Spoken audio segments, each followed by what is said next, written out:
Radio Wammo Breakfast. You're listening to the Radio Wammo Breakfast, only on Kiwi.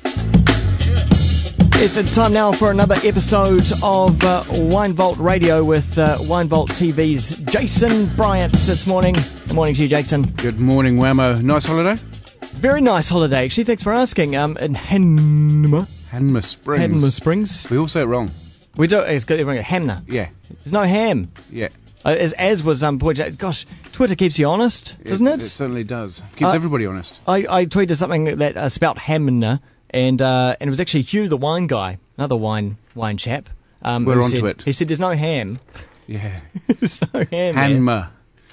And you visited a winery. I did. I went to a place called Marble Point, which is just on the way, just out of Hanma, and it's the only vineyard in that area. You got Waipara, yeah, and that's kind of the next closest one, and it's the only vineyard there. They're pioneers, the very first people there. Alpine viticulture. And at first I was thinking, well, there's probably a reason why you guys are the only ones here, because most people think you can't really do it. But I tasted a Sav and also Chardonnay. I was very, very impressed. I really, really liked it. Just on the side of that, I wonder, my first impression of that, without actually tasting the wine, I would say that the Sauvignon would be kind of quite minerally.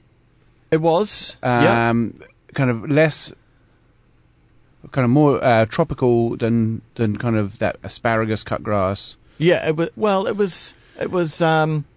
It was a little bit lime. It was a little bit. Wasn't grapefruity like that one we had last week, but it was definitely more citrus. Zesty. Yeah, that's I suppose how you describe it. Very, very good. And it was really nice to be there and to talk to the wine grower themselves and actually get their idea about why they're there in the first place. They said they don't get any. Well, they've had about 2 frosts or so in the last 7 years, which is astounding. As much as Auckland. Yeah, because just down the road in Waipara or up the road in Marlborough, they've had some very heavy frosts in recent times. Helicopter city. Exactly. Yeah. What would you put that down to? Do you think that they don't get the frost?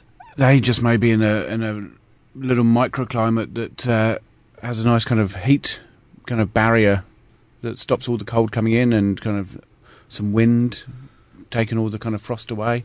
Would it have anything to do also with the soil, with the earth there at all? They may have a lot of kind of, it may be very, very rocky, slaty, so when the sun beats down during the day, it releases the heat at night, and you may get that playing a big part in it. They may have kind of glass underneath to reflect all the kind of heat back up.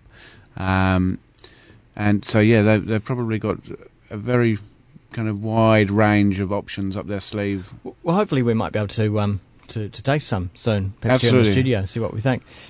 It's been also another big week for you with another first with Wine Vault TV. The world's first. Tell us what happened yesterday. Beaujolais Day, Thursday the 19th of November.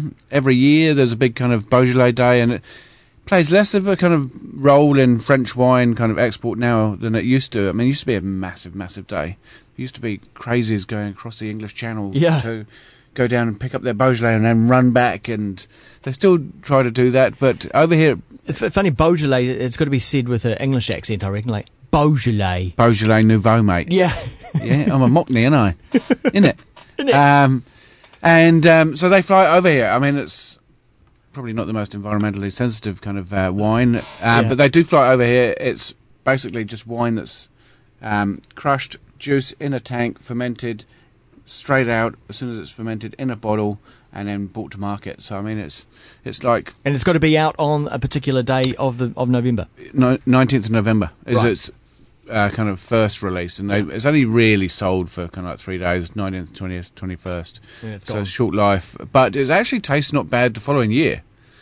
Once it's settled and it's a bit more integrated, it's fine to drink, but we have to drink it young. Right, it's got to be had. Just quick impression.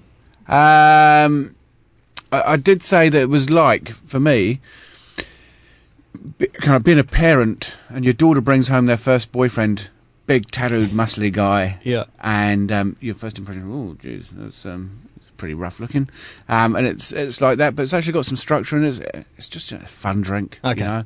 He could be really nice beneath all of that. Yeah, put it in a jug in the middle of the table. Put some fruit in it. Yeah. Put it in the fridge. Not really that bad. A bit of sangria. But I have bought a wine here, Monmousseau, which is a Brut d'Etoile from the Loire. So it's not from Champagne, but it's made in a Champagne way. Okay, so it can't be called champagne? No. And, but it is French. But it is French. Oh, that's interesting, isn't it? I thought.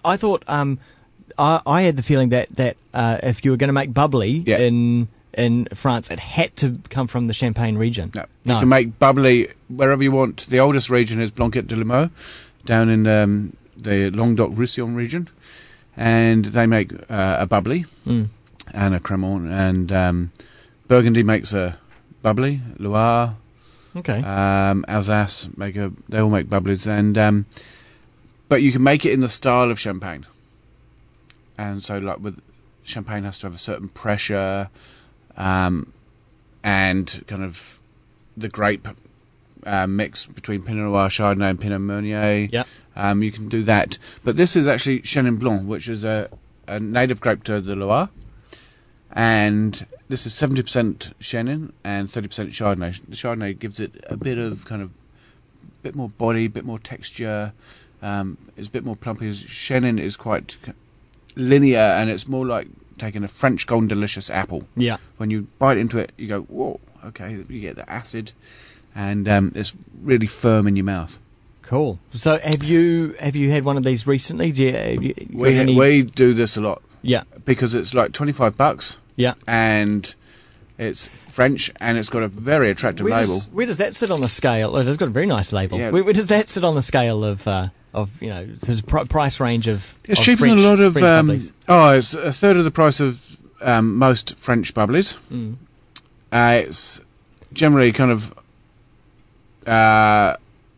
It sits well below kind of a lot of New Zealand bubblies, which start at $40. Yep. So there's $25. You get it.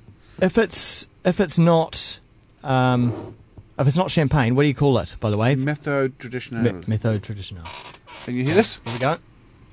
Oh, nice. Oh, the sound of romance, isn't it? Yeah, The sound it's of you and I in here. It's funny. It's funny. It's a sound of celebration, really. Yeah, it is. Hey, pop a cork on it. And we're getting to that kind of silly time as well. I'll just give you a bit more because it's Friday.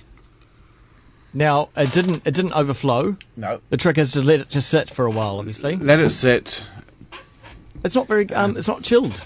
Should it be or? See, I try, apart from really expensive champagne, I try not to chill any kind of white wine because you lose all those aromatics. Yeah. And it still should be fairly aromatic. It's kind of more kind of, it is that kind of, the apple kind of character on the nose for me. Absolutely, apple. Yeah. Yeah, it's almost cider, really.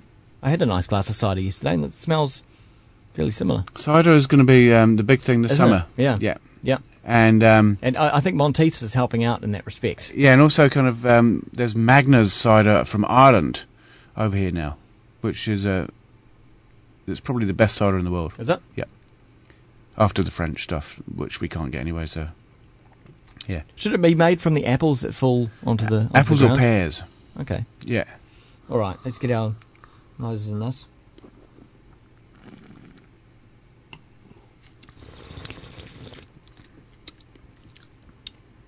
It's all dry. Yeah, dry. It's like the apple, and that's what you get from Chenin Blanc.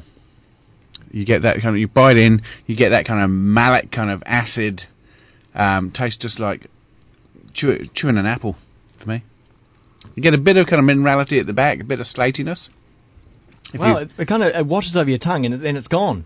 Yeah. Isn't it? It's got a nice mousse, as we call it, the bubbles. Mousse, yeah. And because that effervescent kind of... Yeah, that character, we call it the mousse, it kind of goes across the back of the palate, and it's actually, for me, I really like it. If you chill this down, you get a bit tighter concentration, and ideal summer drink, and no one wants to throw kind of $100 kind of on a cheeky kind of Friday night, 3 a.m. drink. No. They want to put out something like this. Would you be ruining it by chucking a strawberry in there? No. This is the type of drink where it's so versatile you can actually do that. Do what you want with the drink, providing that you enjoy it. Okay. I just like watching the strawberry. Goes crazy. Chemical reaction. It adds a bit of interest, and if it gets people drinking bubbles, which for me is my desert island drink. Yeah. What's yours? Well, that's a good question. Desert island, so the drink you would take with you. Yeah. It would probably be a beer, and it would Really? be it would probably be Miner's Dark from the west coast of the South Island. Wow. Providing you got a fridge, I guess. We've got to get our hands on something. I've never seen it. I've never seen it. outside Never even the South heard of Island. it. No, there you go. Miner's Dark. Let's get a hold of them sometime. Hey, thanks very much. That's another episode of Wine Vault Radio. Check out also winevaulttv.com as well. Thanks, Jason. Oh, pleasure.